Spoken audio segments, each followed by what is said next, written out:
এই ঈদে আমি কি করলাম আজকের ভিডিওতে সেটাই শেয়ার করব।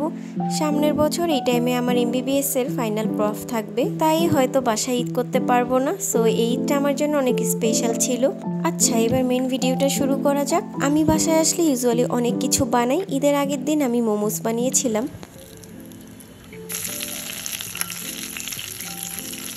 আমাদের বাসার সবাই মোমোজের সাথে চিলি অয়েল অনেক পছন্দ করে, যদিও এটা বেশি হেলদি না, বাট একদিন তো খাওয়াই যায়। আমি কিন্তু এখানে অনেকগুলো ডিজাইনের মোমো ট্রাই করেছি, বাট আমার সবথেকে পছন্দের ছিল এই ডিজাইনটা। তোমরা কোন ডিজাইনের মোমো বেশি পছন্দ করো আমাকে অবশ্যই জানাবে। যাই হোক, মোমোস খাওয়া দাওয়া শেষে আমি ঈদের জন্য ডেজার্ট বানাতে বসে যাই। আমি সব ঈদে মেনলি নবাবী সেমাই বানাই, বাট এবার ভাবলাম যেহেতু আমের সিজন তাই নতুন কিছু ট্রাই করি, তাই আমি বানিয়েছিলাম ম্যাঙ্গো পুডিং। সবকিছু অ্যাসেম্বল করে এখন এটাকে আমি ফ্রিজে রেখে দিব। এটা বানানো কমপ্লিট করে আমি পাশের ফ্ল্যাটের একটা মেয়েকে মেহেদি দিয়ে দিয়েছিলাম। এন্ড দেন আমরা আমাদের গরু দেখে বাসায় এসে ঘুমিয়ে যাই। ঈদের দিন সকালে উঠে দেখি বৃষ্টি হচ্ছে। আর এই যে আমাদের বিড়াল, যে আমাদের আগেই ঘুম থেকে উঠে যায়। আমি সকালে উঠে ওর সাথে একটু টাইম স্পেন্ড করি।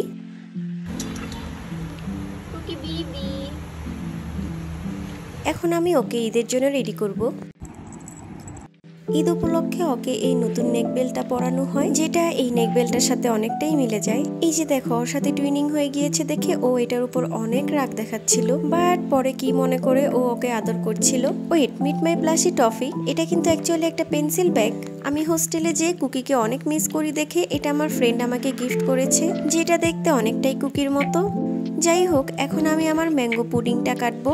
আমি কিন্তু অনেক এক্সাইটেড ছিলাম এটার এই লুকটা দেখার জন্য। এটা দেখতে আসলেই অনেক সুন্দর হয়েছিল। আমি যদিও বা জেলি টাইপের খাবার খুব একটা পছন্দ করি না, বাট এটার টেস্ট কিন্তু ভালোই ছিল।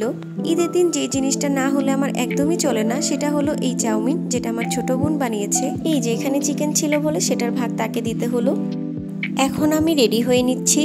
রোজার ঈদের মতো এই ঈদে যদিও বা কোথাও ঘুরতে যাওয়া হয় না, বাট ঈদের দিন যদি না সাজি তাহলে তো ঈদ ফিলিংসটাই আসবে না। যাই হোক, এখন আমরা একটু বের হব। নিচে যেয়ে দেখি আমাদের অলমোস্ট সবকিছু রেডি হয়ে গিয়েছে। যাই হোক, আমরা চলে আসি মামার বাসায় নানা ভাই আর নানুকে দেখতে। খাওয়া দাওয়া শুরুর আগে যেহেতু ভিডিও ক্লিপ নিতে মনে ছিল না, তাই খাওয়ার পরেই নিলাম। এই যে দেখো, এটা হচ্ছে আমার কাজিনের রুম। পিছনের এই ওয়ালের ডেকোরেশনটা আমার অনেক ইনোভেটিভ লেগেছে। যাই হোক, ওখানে অল্প কিছু টাইম থেকে আমরা আবার বাসায় চলে আসি।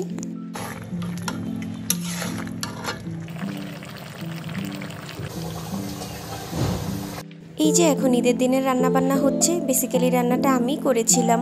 এখানে আমি আস্ত কয়েকটা রসুনও দিয়েছিলাম। খুলনার একটা বিখ্যাত খাবার আছে যেখানে এই রকম আস্ত রসুন দেয়, নামটা অ্যাকচুয়ালি এখন আমার মনে নেই, বাট আমি আসলে দেখতে চাচ্ছিলাম এটা নর্মাল রান্নায় দিলে কেমন লাগে। সো ফাইনালি আমি এক প্লেট ভাত নিয়ে বসে পড়লাম। আসলে কুরবানির মাংস খেতে কিন্তু একদম অন্যরকম মজা লাগে। সো আজকের ব্লগটা এই পর্যন্তই। বাকি টাইম এত ব্যস্ত ছিলাম যে ভিডিও করার পসিবল হয়নি। Thanks for watching. আল্লাহ হাফেজ।